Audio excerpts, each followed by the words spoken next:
নমস্কাৰ বন্ধুসকল, আজি হৈছে ৮ এপ্ৰিল মঙ্গলবাৰ আৰু আজিৰ সন্ধিয়াৰ কেইটামান গুৰুত্বপূৰ্ণ খবৰ হ'ল লংকাত অঘটন, শুৱনি কোঠাত ছাত্ৰীয়ে ল'লে চৰমপন্থা। লংকাত অঘটন, শুৱনি কোঠাত ছাত্ৰীয়ে ল'লে চৰমপন্থা। হোজাইৰ লংকাত সংঘটিত হৈছে এক অনাকাংক্ষিত ঘটনা। সোমবাৰে নিশা এগৰাকী ১৭ বছৰীয়া ছাত্ৰীয়ে শুৱনি কোঠাত বাছি লয় চৰমপন্থা। জানিব পৰা মতে লংকাৰ ফৰ্মাপাৰ আমতলাৰ এই ছাত্ৰীগৰাকীয়ে নিশা পিতৃক বাহিৰলৈ যাবলৈ দি নিজ ঘৰতে ফাঁচি লগাই অকাল মৃত্যুক আঁকোৱালি লয়। অৱশ্যে কিয় তেওঁ এই পথ বাছি ল'লে অথবা মৃত্যুৰ কাৰণ সন্দৰ্ভত এতিয়ালৈকে জানিব পৰা হোৱা নাই। উক্ত ঘটনাৰ পাছতে ছাত্ৰীগৰাকীৰ বাসগৃহত উপস্থিত হৈছে স্থানীয় আৰক্ষী। ইতিমধ্যে আৰক্ষীয়ে ঘটনা সন্দৰ্ভত তদন্ত প্ৰক্ৰিয়া আৰম্ভ কৰিছে। ইফালে ছাত্ৰীগৰাকীৰ অকাল বিয়োগত অঞ্চলটোত এক শোকাকুল পৰিৱেশ বিৰাজ কৰাৰ লগতে সচেতন মহলত ঘটনা সন্দৰ্ভত চৰ্চা চলিছে। পৰৱৰ্তী খবৰ, তেজপুৰত বিধ্বংসী অগ্নিকাণ্ড, শুই থকা অৱস্থাতে প্ৰাণ গ'ল এজনৰ। তেজপুৰত বিধ্বংসী অগ্নিকাণ্ড, শুই থকা অৱস্থাতে প্ৰাণ গ'ল এজনৰ। তেজপুৰত বিধ্বংসী অগ্নিকাণ্ড, শুই থকা অৱস্থাতে অগ্নিদগ্ধ হৈ মৃত্যু এজন লোকৰ। অগ্নিদগ্ধ হৈ মৃত্যু বিকাশ শৰ্মা নামৰ লোকজনৰ। তেজপুৰৰ বাৰহলীয়াত সংঘটিত হয় এই শোকাবহ ঘটনা। কোনোমতে প্ৰাণ ৰক্ষা পৰে বিকাশ শৰ্মাৰ ভগ্নীৰ। অগ্নিকাণ্ড সংঘটিত হোৱাৰ কাৰণ জানিব পৰা হোৱা নাই। পৰৱৰ্তী খবৰ, বড়ো জনসাধাৰণলৈ আফচুৰ আহ্বান, বহাগৰ প্ৰথম ৭ দিনত পৰিধান কৰক পৰম্পৰাগত সাজপাৰ। আগত বহাগ মাহৰ প্ৰথম ৭টা দিনত ঘৰে বাহিৰে পৰম্পৰাগত সাজপাৰ পৰিধান কৰিব বড়ো লোকসকলে। অকল নিজৰ নিজৰ চুবুৰী বা গাঁৱতে নহয়, অফিচ কাছাৰী, শিক্ষানুষ্ঠান আনকি ভ্ৰমণ কালতো পৰিধান কৰিব পৰম্পৰাগত সাজপাৰ। এই সাজপাৰত বড়ো মহিলাসকলে পৰিধান কৰিব দখনা, জমগাৰে ৰঙা ব্লাউজ আৰু বড়ো পুৰুষসকলে গামছা, গোথাং আৰনাই, গছলা পৰিধান কৰাৰ লগতে গলত ল'ব আৰনাই। নিজৰ কৃষ্টি সংস্কৃতি তথা পৰম্পৰা ৰক্ষাৰ স্বাৰ্থত এনে এক সামূহিক সিদ্ধান্ত গ্ৰহণৰ বাবে বড়ো জনগণক উদ্বুদ্ধ কৰিবলৈ সম্প্ৰতি ৰাজ্যৰ প্ৰান্তে প্ৰান্তে গাঁৱে গাঁৱে গৈ বড়ো জনগণৰ মাজত একেধৰণৰ প্ৰচাৰ অভিযান চলাইছে নিখিল বড়ো ছাত্ৰ সংস্থা, চমুকৈ আফচুৰ নেতা কৰ্মীসকলে। পৰৱৰ্তী খবৰ, নদীত গা ধুবলৈ গৈ বালিশিল মাফিয়াই খন্দা গাঁতত পৰি অকাল মৃত্যু কিশোৰৰ। বিহালীত অব্যাহত আছে বন মাফিয়া দৌৰাত্ম্য। বৰজাৰণীৰ বৰগাঁও নদীত একাংশ বন মাফিয়াই বাংলাদেশী মেচিনৰে বালিশিলৰ অবৈধ বেহা চলাই অহাৰ উপৰিও নীতি বহিৰ্ভূতভাৱে এক্সকেভেটৰ আৰু জিচিবিৰে নদীখনত প্ৰকাণ্ড গাঁত খনন কৰিছে। প্ৰায় ৩০ ফুট গভীৰ সেই গাঁতত পৰি তিনিসুঁতিৰ মিলনপুৰৰ দ্বীপ খাটিৱাৰা ১৫ নামৰ এগৰাকী কিশোৰৰ মৃত্যু হয়। দেওবাৰে দুপৰীয়া তিনিসুঁতিৰ দ্বীপ খটিৱাৰা নামৰ কিশোৰটিয়ে আন ২ বন্ধুৰ সৈতে বৰগাং নদীত গা ধুবলৈ গৈছিল। বৰগাং নদীত গা ধুই থাকোঁতে অকস্মাৎ বালিশিল মাফিয়া অবৈধভাৱে বিঘা বিঘা মাটি এলেকাত এক্সকেভেটৰ জিচিবিৰে খন্দা গভীৰ গাঁতত পৰি কিশোৰৰ মৃত্যু হয়। ইতিমধ্যে অকাল মৃত্যুক সাৱটি লোৱা কিশোৰটিৰ মৰণোত্তৰ পৰীক্ষাৰ বাবে তিনিসুঁতিৰ আৰক্ষীয়ে তেজপুৰ মেডিকেল কলেজ হাস্পতাললৈ প্ৰেৰণ কৰিছে। ইফালে পৰিয়ালৰ লোকে চৰকাৰৰ প্ৰশাসনৰ পৰা ন্যায়ৰ দাবী কৰিছে। পৰৱৰ্তী খবৰ, হেলেমত দুৰ্ঘটনাত অচিনাকি ব্যক্তিৰ মৃত্যু। হেলেমত দুৰ্ঘটনাত অচিনাকি ব্যক্তিৰ মৃত্যু। গহপুৰ সমজিলাৰ হেলেম আৰক্ষী থানাৰ অন্তৰ্গত হেলেম চাৰিআলিৰ সমীপৰ ১৫ নং ৰাষ্ট্ৰীয় ঘাইপথত যোৱা নিশা প্ৰায় ১২:৩০ বজাত মৃত্যু হয় এজন অচিনাকি বাটৰুৱাৰ। এখন দ্ৰুতবেগী বগা ৰঙৰ বলেৰো পিক আপ বাহনৰ খুন্দাত গুৰুতৰভাৱে আঘাতপ্ৰাপ্ত হৈ মৃত্যু হয় প্ৰায় ৬৫ বছৰ বয়সীয়া অচিনাকি ব্যক্তিগৰাকীৰ। ঘটনাৰ খবৰ পোৱাৰ লগে লগে হেলেম আৰক্ষী থানাৰ ভাৰপ্ৰাপ্ত আৰক্ষী বিষয়া পংকজ চিতলাৰ নেতৃত্বত আৰক্ষীৰ এটা দল ঘটনাস্থলীত উপস্থিত হৈ আহত ব্যক্তিগৰাকীক বৰগাঙৰ কেথলিক মিছন হাস্পতাললৈ চিকিৎসাৰ বাবে লৈ যায় যদিও চিকিৎসকে ব্যক্তিগৰাকীক মৃত ঘোষণা কৰে। পৰৱৰ্তী সময়ত ব্যক্তিগৰাকীক মৰণোত্তৰ পৰীক্ষাৰ বাবে বিহালীৰ প্ৰাথমিক স্বাস্থ্য কেন্দ্ৰৰ মৰণোত্তৰ পৰীক্ষা কেন্দ্ৰলৈ লৈ যায় হেলেম আৰক্ষীয়ে। উক্ত মৰণোত্তৰ পৰীক্ষা কেন্দ্ৰত মৰণোত্তৰ পৰীক্ষা সম্পন্ন কৰাৰ পিছত অচিনাক্ত ব্যক্তিগৰাকীৰ মৃতদেহ চিনাক্তকৰণৰ বাবে বৰ্তমান বিহালী প্ৰাথমিক স্বাস্থ্য কেন্দ্ৰৰ মৰ্গত ৰখা হৈছে। কোনো সদাশয় ব্যক্তিয়ে নিহত ব্যক্তিগৰাকীৰ পৰিচয় লাভ কৰিলে ৬০০০৪22১77 এই মোবাইল নম্বৰত যোগাযোগ কৰিবলৈ অনুৰোধ জনাইছে হেলেম আৰক্ষী থানাৰ ভাৰপ্ৰাপ্ত আৰক্ষী বিষয়া পংকজ চিতলাই। দুৰ্ঘটনাটো সংঘটিত কৰি বলেৰো পিক আপ ভেনখন ঘটনাস্থলীৰ পৰা পলায়ন কৰে। মৃতদেহটোৰ কোনো অভিভাৱক নোলালে আইনসংগতভাৱে নিৰ্দিষ্ট সময়ত সমাধিস্থ কৰা হ'ব মৃতদেহটো। পৰৱৰ্তী খবৰ সোনাপুৰ উচ্ছেদ ৩ সপ্তাহৰ ভিতৰত চৰকাৰক শপতনামা দাখিলৰ নিৰ্দেশ ন্যায়ালয়ৰ। সোনাপুৰৰ ট্ৰাইবেল বেল্টৰ ভূমি অবৈধভাৱে দখল কৰি থকা বেদখলকাৰীৰ বিৰুদ্ধে অভিযান চলোৱাৰ সময়তে আৰক্ষীৰ গুলীত নিহত হৈছিল দুজনকৈ ব্যক্তিৰ। যোৱা বছৰৰ ছেপ্টেম্বৰ ১২ তাৰিখে সংঘটিত হোৱা উক্ত ঘটনা পুনৰ চৰ্চালৈ আহিছে। উল্লেখ্য যে কচুথলীৰ সেই উচ্ছেদৰ ঘটনাত নিহত হোৱা জুবেৰ আলীৰ পৰিয়ালে ন্যায় আৰু উপযুক্ত ক্ষতিপূৰণ বিচাৰি গুৱাহাটী উচ্চ ন্যায়ালয়ৰ দ্বাৰস্থ হৈছিল, দাখিল কৰিছিল লেক আবেদন।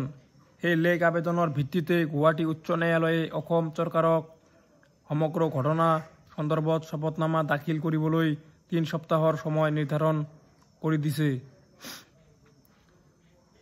স্মৰ্তব্য সোনাপুৰৰ উচ্ছেদৰ সময়ত দুজনকৈ লোক আৰক্ষীৰ গুলীত নিহত হোৱাৰ পাছতো প্ৰশাসনে বিষয়টোৰ কোনো তদন্ত কৰা নাছিল। তাৰোপৰি নিহত দুয়ো ব্যক্তিৰে মৰণোত্তৰ পৰীক্ষাৰো পৰিয়ালৰ লোকক দিয়া নাছিল আৰক্ষীয়ে। সেই গোচৰীয়া পক্ষই ন্যায়ালয়ৰ দ্বাৰস্থ হৈ নিহতৰ মৰণোত্তৰ পৰীক্ষাৰ প্ৰতিবেদনৰ লগতে সমগ্ৰ ঘটনা সন্দৰ্ভত ন্যায় আৰু ক্ষতিপূৰণ বিচাৰে।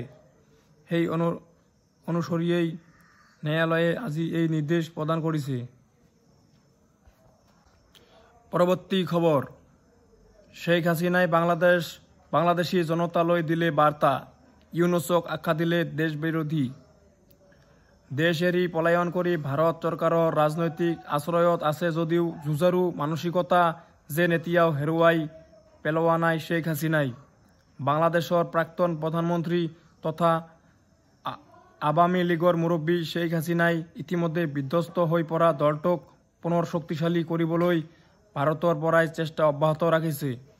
সোমবাৰে দিল্লীৰ পৰা এক ভিডিঅ' বাৰ্তাত পুনৰ স্বদেশলৈ উভতি যোৱাৰ হুংকাৰ দিয়েই নহয়, তেওঁৰ দলৰ কৰ্মী আৰু সমৰ্থকসকলক উদ্দেশ্যি কয়, সকলো অভিযোগৰ তদন্ত হ'ব। মন কৰিবলগীয়া যে মহম্মদ ইউনুছৰ অন্তৱৰ্তীকালীন চৰকাৰে আৱামী লীগৰ বহু নেতা কৰ্মীক কাৰাগাৰলৈ প্ৰেৰণ কৰিছে। দলীয় কৰ্মীৰ এনে বিপৰ্যয়ৰ সময়তে ভিডিঅ' বাৰ্তাত হাছিনাই কয়, চিন্তা নকৰিব, মই আহি আছোঁ, সকলো অভিযোগৰ তদন্ত হ'ব। মন কৰিবলগীয়া যে শেহতীয়াকৈ শ্বেখ হাছিনাই নতুন দিল্লীৰ পৰাই তেওঁৰ দলৰ একাংশ নেতা কৰ্মীৰ সৈতে ভাৰ্চুৱেলি বৈঠকত বহিছে। পৰৱৰ্তী খবৰ সোণৰ মূল্য প্ৰতি 10 গ্ৰামত ১৫৫০ টকা হ্ৰাস।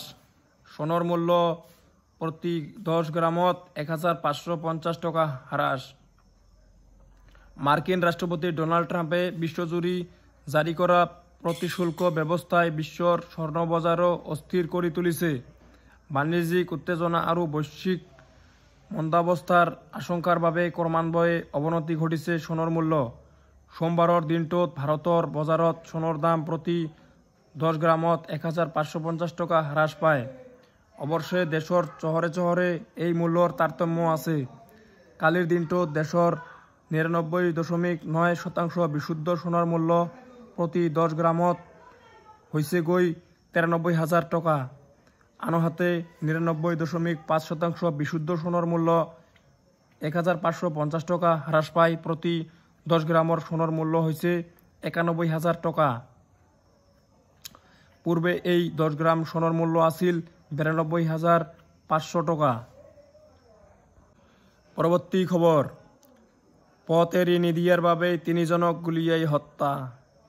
মঙলবাৰে পুৱাই ট্ৰেক্টৰ চালকৰ গুলীত নিহত হ'ল এগৰাকী কৃষক নেতা সহ মুঠ 3জন।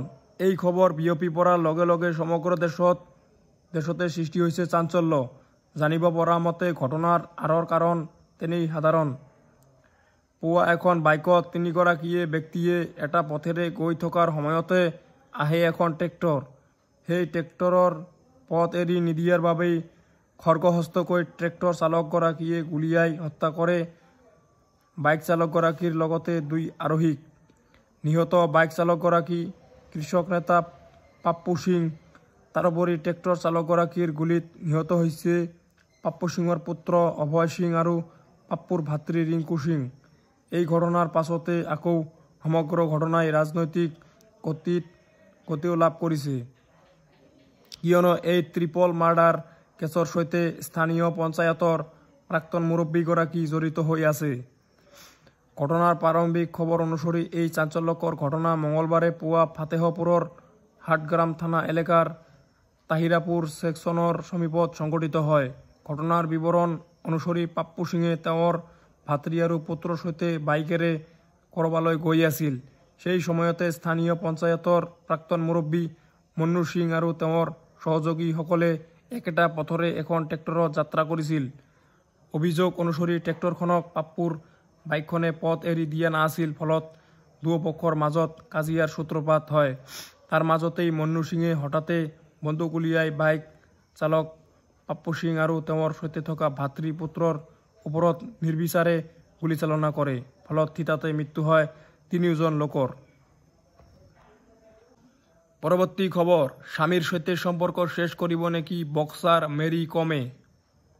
বিবাহ বিচ্ছেদৰ দিশে আগবাঢ়িছে অলিম্পিক বিজয়ী ভাৰতীয় বক্সাৰ MC মেৰী কম আৰু তেওঁৰ স্বামী কাৰুং অনখোলাৰে।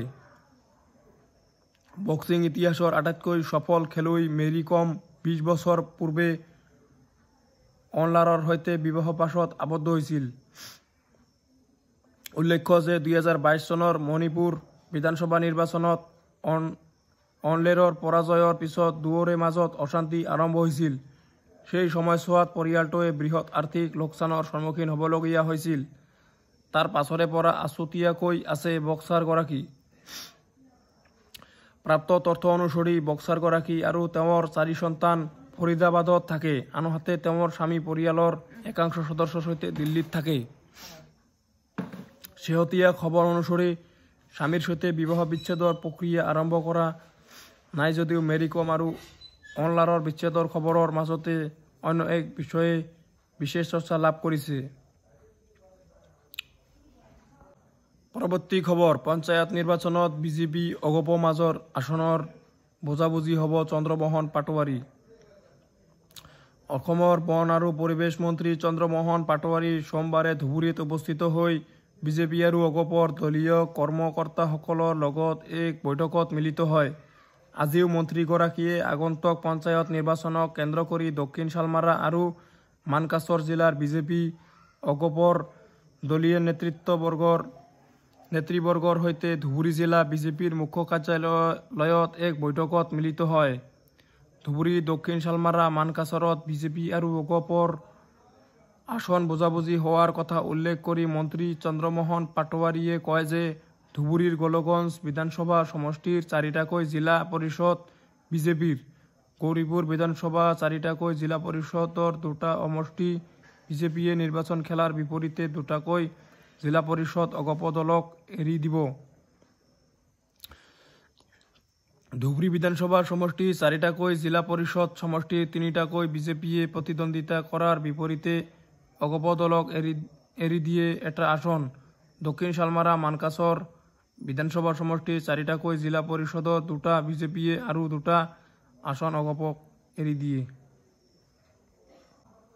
পৰৱৰ্তী খবৰ, আজি স্থবিৰ হৈছে ভাৰতীয় শ্বেয়াৰ বজাৰ। সোমবাৰৰ বৃহৎ পতনৰ পিছত মঙলবাৰে ভাৰতীয় শ্বেয়াৰ বজাৰত শক্তিশালী প্ৰত্যাৱৰ্তন ঘটিছে।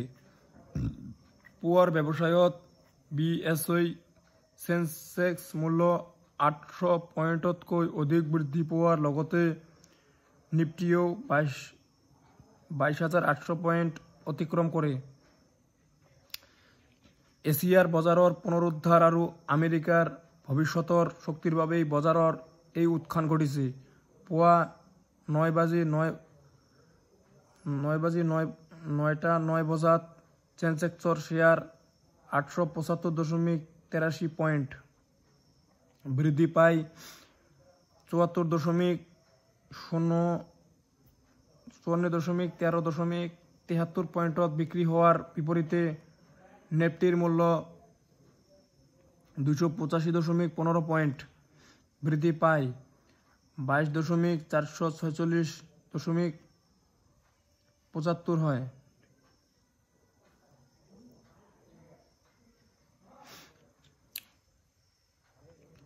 উল্লেখ কৰা প্ৰয়োজন যে ট্ৰাম্পৰ টেৰিফ ধুমুহাত সোমবাৰে তছনছ হৈছিল শ্বেয়াৰ বজাৰ। এদিনতে বিনিয়োগকাৰীয়ে হেৰুৱালে 20 লাখ কোটি। ইফালে একে সময়তে আজি অভিলেখ কৰিছে আদানী গ্ৰুপে। আদানীৰ সকলো শ্বেয়াৰ বজাৰ ঊৰ্ধ্বগামী হোৱা পৰিলক্ষিত হৈছে। পৰৱৰ্তী খবৰ, আজি চূড়ান্ত হ'ব কাছাৰ জিলাৰ কংগ্ৰেছ প্ৰাৰ্থীৰ নাম। পঞ্চায়ত নিৰ্বাচনক লৈ সাজু হৈ উঠিছে কাছাৰ। প্ৰথম পৰ্যায়ত অনুষ্ঠিত হ'ব লগা পঞ্চায়ত নিৰ্বাচনৰ মনোনয়ন দাখিলৰ অন্তিম দিন 11 এপ্ৰিল।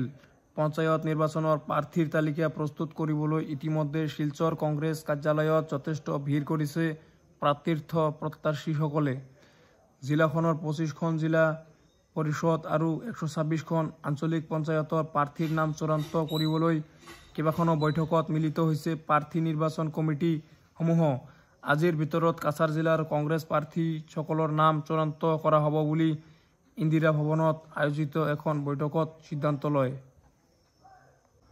পৰৱৰ্তী খবৰ, চাৰিদুৱাৰত ভয়াৱহ অগ্নিকাণ্ড। শোণিতপুৰ জিলাৰ অসম অৰুণাচল সীমান্তৱৰ্তী চাৰিদুৱাৰত পুৱতি নিশা সংঘটিত হৈছে এক ভয়াৱহ অগ্নিকাণ্ডৰ ঘটনা। এই অগ্নিকাণ্ডত এখন ব্ৰইলাৰ ফাৰ্ম সম্পূৰ্ণৰূপে ভস্মীভূত হয়। উল্লেখ্য যে চাৰিদুৱাৰৰ 1 নং জয়ন্তীপুৰ গাঁৱৰ জুংচাৰ বসুমাতাৰী, ৰাজা বসুমাতাৰী আৰু জয়ন্ত বড়োৱে একত্ৰিতভাৱে উক্ত ব্ৰইলাৰ ফাৰ্মখন নতুনকৈ খুলি ব্যৱসায় আৰম্ভ কৰিছিল। জুইৰ লেলিহান শিখাই সমগ্ৰ ফাৰ্মখন আগুৰি ধৰাত সম্পূৰ্ণভাৱে ভস্মীভূত হয়। উল্লেখযোগ্য যে ফাৰ্মখনত থকা প্ৰায় 1.6টা কুকুৰা জুইত জাহ হৈ অকাল মৃত্যুত সাৱটি ল'ব লগা হয়। ইফালে অগ্নিকাণ্ডৰ ফলত ফাৰ্মখন জ্বলি যোৱাত দৰিদ্ৰ পৰিয়ালৰ 3জন যুৱক সম্প্ৰতি হতাশাত ভাগি পৰিছে। বাঁহখেৰেৰে নিৰ্মাণ কৰা ব্ৰইলাৰ ফাৰ্মখনত কেনেকৈ অগ্নিকাণ্ডৰ সূত্ৰপাত হ'ল তাৰ প্ৰকৃত কাৰণ এতিয়ালৈকে জানিব পৰা হোৱা নাই। পৰৱৰ্তী খবৰ, চিৰাঙৰ ৰুণিখাটাত উদ্ধাৰ চুৰি যোৱাত 36 লাখ টকাৰ প্ৰসাধন সামগ্ৰী। কলকাতাৰ পৰা হিন্দুস্তান ইউনিলিভাৰ প্ৰসাধন সামগ্ৰী কঢ়িয়াই গুৱাহাটী অভিমুখে আহি থকা AS01 NC 3091 পঞ্জীয়নৰ 10চকীয়া বাহনৰ পৰা ৰহস্যজনক লুণ্ঠন কৰাৰ এক চাঞ্চল্যকৰ ঘটনা মঙলবাৰে পোহৰলৈ আহিছে। কলকাতাৰ পৰা গুৱাহাটীগামী ট্ৰাকৰ পৰা ৰহস্যজনকভাৱে চুৰি হোৱা প্ৰায় 36 লাখ টকাৰ প্ৰসাধন সামগ্ৰীখিনি চিৰাং জিলাৰ ভাৰত-ভূটান সীমান্তৰ ৰুণিখাটা থানাৰ অন্তৰ্গত থাইঝবাৰীৰ জনৈক সোমখৌৰ বসুমাতাৰীৰ বাসগৃহৰ পৰা উদ্ধাৰ কৰে ৰুণিখাটা থানাৰ আৰক্ষীয়ে। দুটাকৈ কোঠালীত চুৰি সামগ্ৰী মজুত কৰি ৰখা ৰুণিখাতা থানাৰ আৰক্ষীয়ে ঘৰটোৰ গৰাকী সোমখোৰ পশুমাতাৰী গ্ৰেপ্তাৰ কৰে। সমগ্ৰ ঘটনাৰ সন্দৰ্ভত ট্ৰাকৰ মালিক পক্ষই সংবাদ মাধ্যমৰ আগত সদৰি কৰে যে যোৱা 4 এপ্ৰিলত কলকাতাৰ পৰা হিন্দুস্তান ইউনিলিভাৰ প্ৰসাধন সামগ্ৰী লৈ ট্ৰাকখন আহি থকা অৱস্থাত হঠাতেই 6 এপ্ৰিলত শ্ৰীৰামপুৰ গেট পাৰ কৰাৰ পিছতেই GPS কাম কৰা বন্ধ কৰি দিয়ে। তাৰ পিছত খালী ট্ৰাকখন চালকক্ৰমে ৰূপচাঁদ আলী, ইমামুল হক সহ গোৱালপাৰা জিলাৰ পঞ্চৰত্ন এলেকাত উদ্ধাৰ কৰা হয়। ইপিনে চালক দুজনৰ ৰহস্যজনক স্থিতিৰ প্ৰতি লক্ষ্য কৰি সমগ্ৰ ঘটনাটো অসম আৰক্ষীৰ আগত অৱগত কৰে।